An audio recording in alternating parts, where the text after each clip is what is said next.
Hi everyone, it's Don and I hope you're having a fantastic day, and I really do mean that because we have some pretty heavy topics today. Two topics I want to cover. One, some very sad news, along with basically a couple of warnings if you're getting ready to cruise.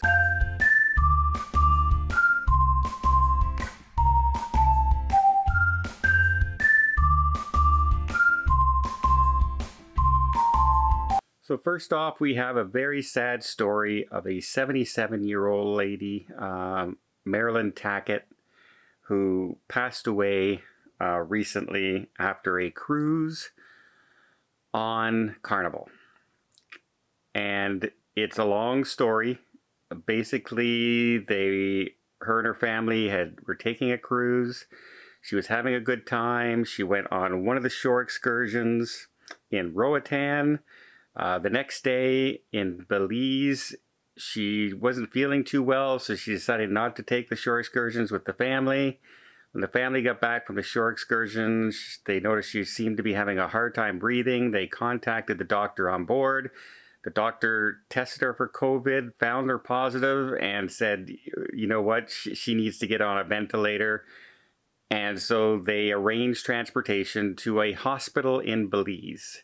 Now, the insurance that they had did not cover any medical expenses outside the United States. I don't know whether it was their credit card insurance or their company insurance, but once again, no insurance that covered anything outside the United States. So in order to even get into the Belize hospital, they had to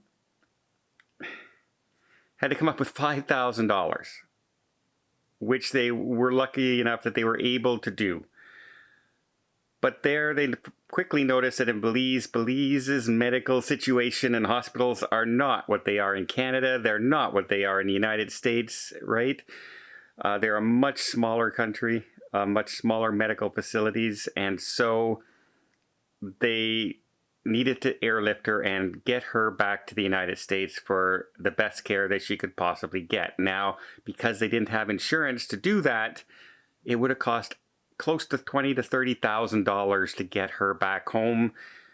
The family started a GoFundMe page, and I don't know whether it was through that or whether or not they just managed to get the money themselves, but they did manage to fly her back home to Oklahoma, where she was immediately met by the hospital, admitted into the hospital, and put immediately back on a ventilator and given medication that she wasn't able to get in Belize. So at least at this point, she was starting to get the care that she needed. However, unfortunately, at 77 years old, with the stress and the transpo and the delay in the medication, unfortunately, she passed away, and I feel completely sorry for the family. Please, my condolences right away. It's never a good time under any situation, but especially when you're going on a vacation and something tragic like this happens. But I just have to stress that one more time to every single person out there. Make sure you have proper insurance. Make sure your insurance is covering you. Don't assume your credit card insurance is proper. Find out exactly what it covers. Sometimes when I cruise, I have my year-long insurance, and if it's going to be a really expensive trip, I get extra insurance besides that. So it never fails you to have more insurance and more coverage than not having any when this particular thing comes up. And I know that family will now be second guessing themselves, saying that had they had the proper insurance, would they been able to get her home? Would she have responded faster? And we don't know. We don't know the situation. It might not have made the difference in the least, but that will always be on your mind. So don't let a $300 or $400 insurance policy haunt you for the rest of your life. I really have to stress that. I know so many people that have gone almost bankrupt from being injured or being in hospital in a foreign country. Please don't be one of them. And again, my complete condolences to the family. It's never easy, as I said, at any situation. Also, as we're speaking on Carnival Cruise Line, a lot of people are also getting upset when they are trying to do things on the ship.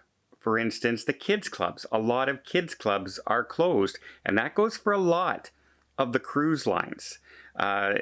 Especially kids under 12 are not vaccinated because they can't be. They're not going to put 10 to 20 kids in a room together who are unvaccinated right now. That's not going to happen on a cruise ship. But also, a lot of kids are not allowed to just get off the port. If you're an unvaccinated person in some cruise ports and cruise destinations, you're not allowed to get off the ship except in certain excursions. And a lot of people, they see that, but they assume that, as long as kids are with their parents, they would be included, but they're not. Kids are still considered unvaccinated. So double check. If you're really wanting to rely on kids clubs and arcades and things like that for your kids' entertainment, really double check, because a lot of this stuff might not be happening. And if you're planning shore excursions, there are only a certain amount of shore excursions to go around. A lot of people said, yes, we understood that there was restrictions, but there were supposed to be some bubble excursions. And there are some what they call bubble excursions for unvaccinated passengers. But you got to remember, on the ships, 95% of people are vaccinated. So those unvaccinated tours are very, very limited, because there's not a lot of people going for those unvaccinated tours. So people are having a hard time getting to shore excursions. So add that on. Less things for your kids to do on board. No kids clubs in a lot of cases, for especially under 12. And then limited shore excursions and traveling. It's something you really do have to consider if you're traveling with your children. And in any case, as we have learned from the tragic story before this, make sure everybody in your party is completely covered. I cannot stress that enough. It's one of the things I will tell anybody. I actually had somebody ask me yesterday if they saw that the insurance from this one company is pretty good, but not quite sure what the cruise lines offer. And almost in my mind, I'm thinking, take both. Take both right now, because more coverage is a lot better than no coverage. And if you're traveling with kids, please double check exactly what the kids can do, so you're not disappointed and spending thousands of dollars on a vacation that you might not enjoy because you can't do the things you thought you were able to do, especially with your children. Well, I hope you appreciate this video. If you did, please give it a thumbs up. If you haven't subscribed to the channel already, please let me just invite you to hit that subscribe button. It really does help the channel out, and you'll be kept up to date with all the news, good, bad, and the warnings that are coming out there for people traveling right now, as well as all the changes in cruising. Again, hope you appreciate the video. Until next time, have yourself a safe and a great vacation.